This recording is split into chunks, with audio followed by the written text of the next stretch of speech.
शिव एक शून्य भी है और संपूर्ण संसार भी। और सच्चे भक्त इनको पाने के लिए पूरे संसार में इनके हर एक दरबार तक पहुंच जाते हैं। सो हम सभी भोले के दूसरे दरबार यानी पंच केदार में से एक और केदार यानी तुंगनाथ की यात्रा शुरू कर दी। केदारनाथ सोनप्रयाग से रात में ही हम निकलकर ऊखीमठ के लिए चल पड़े और एक होटल में रुक गए। ऊखीमठ में ओंकारेश्वर मंदिर है जो यहाँ के प्राचीनतम मंदिरों में से एक माना जाता है।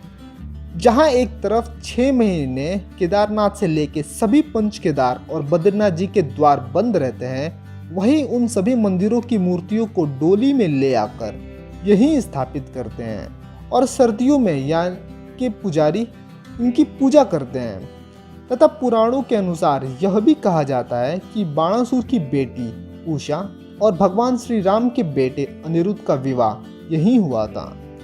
हम वहां दर्शन किए और अगली यात्रा यानी तुंगनाथ के लिए निकल पड़े।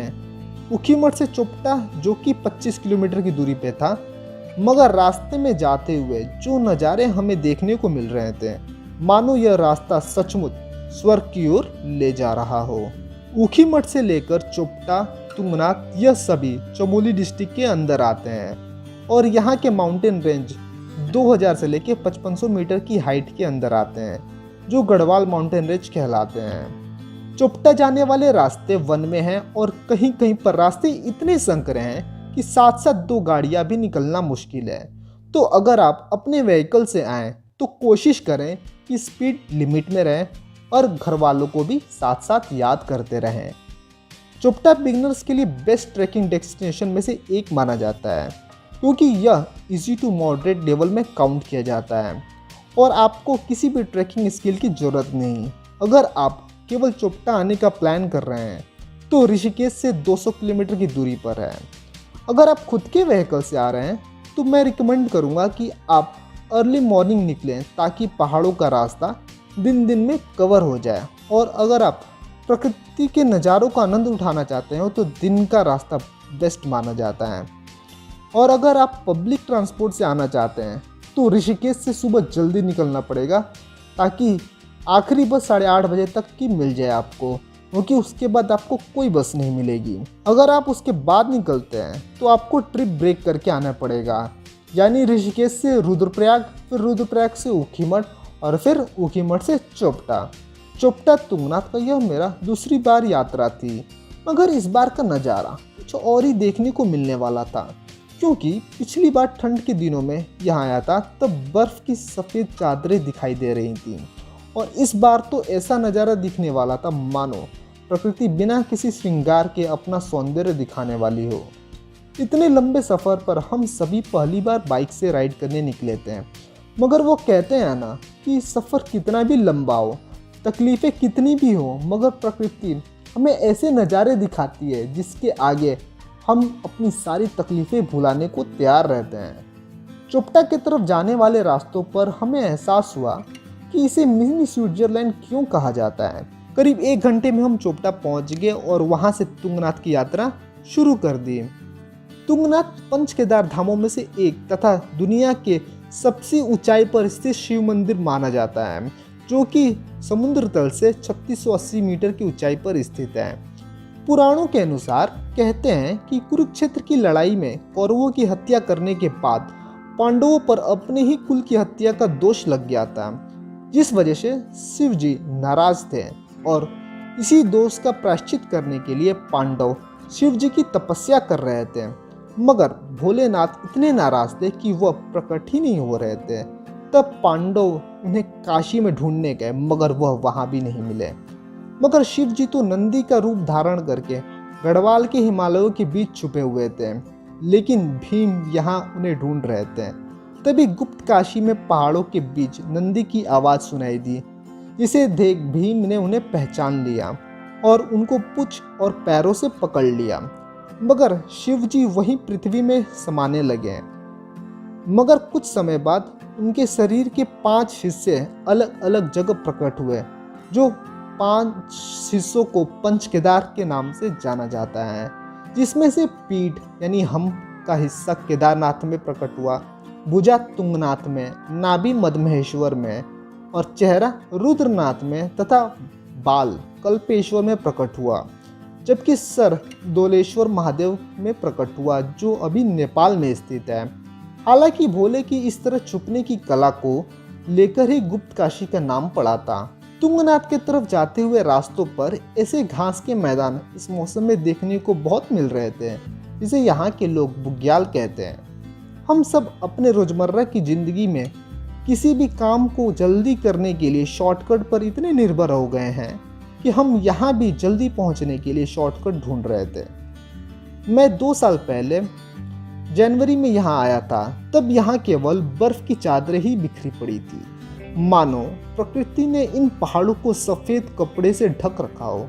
मगर इस मौसम में मानो पेड़ पौधे से पूरी घाटी हरियाली हो रखी हो। जब हम भी थक जाते तो यहाँ के घास के मैदान यानी बुग्याल में बैठकर नज़ारों का लुत्फ उठाते हैं। हम जब कभी ऐसी खूबसूरत जगहों पर आते हैं तो यहाँ महसूस होता है कि हम अपने अब तक के जीवन में जो कुछ भी किया हुआ वो सब एक दिन इसी नेचर में मिल जाएगा। मगर हम फिर भी अपनी ही प्रकृति को समझने की कोशिश नहीं करते हैं, जबकि प्रकृति हमें इतना सब कुछ दिया है। प्रकृति के इन खूबसूरत नज़ारों का आनंद उठाते हुए हम करीब 4 घंटे में तुंगनाथ पहुंच ही गए। मंदिर परिसर का नज़ारा पिछली बार से मुझे कुछ ज़्यादा डेवलप्ड दिखाई दे रहा था।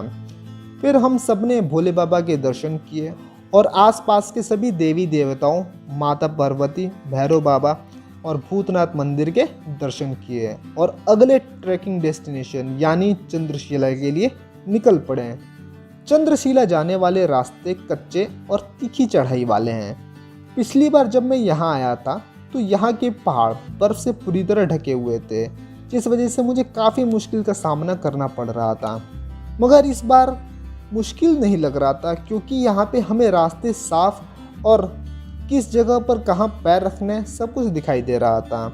और हम सब करीब 45 मिनट में ही 4000 मीटर की ऊंचाई पर यानी चंद्रशिला की चोटी पे पहुंच ही गए।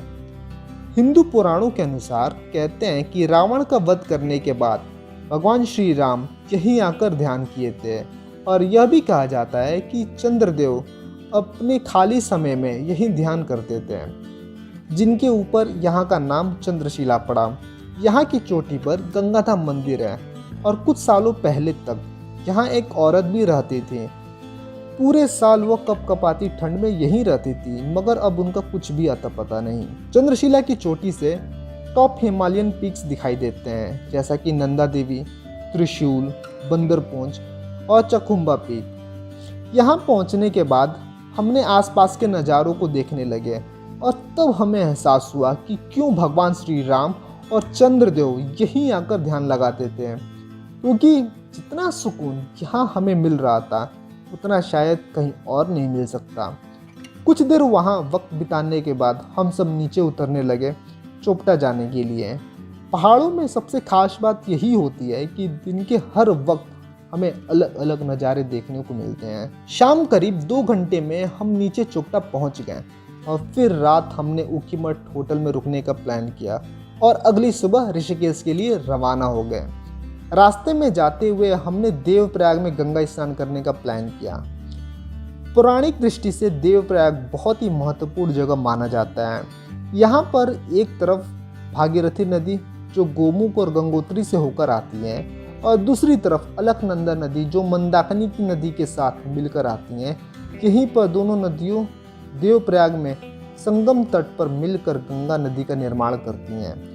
कहा जाता है कि जब राजा भागीरथ गंगा जी को पृथ्वी पर उतारने के लिए राजी कर लिए थे, तब उनके साथ 33 करोड़ देवी देवताएं भी स्वर्ग से नदी के साथ गंगा नदी के साथ आए। तब उन्होंने अपना आवास देवप्रयाग में ही बना लिया, जिसे देवों के प्रयाग यानी देवप्रयाग के नाम से जानते हैं, और ये गंगा नदी का जन्मभूमि भी है। यहाँ उत्तराखंड के लोग भागीरथी नदी को सास तथा अलकनंदा नदी को बहू भी कहते हैं। मैं फिर गंगा नदी के संगम तट पर स्नान किया, अपने पूर्वजों के लिए संकल्प लिए और वहाँ से अपने घर के लिए निकल पड़े।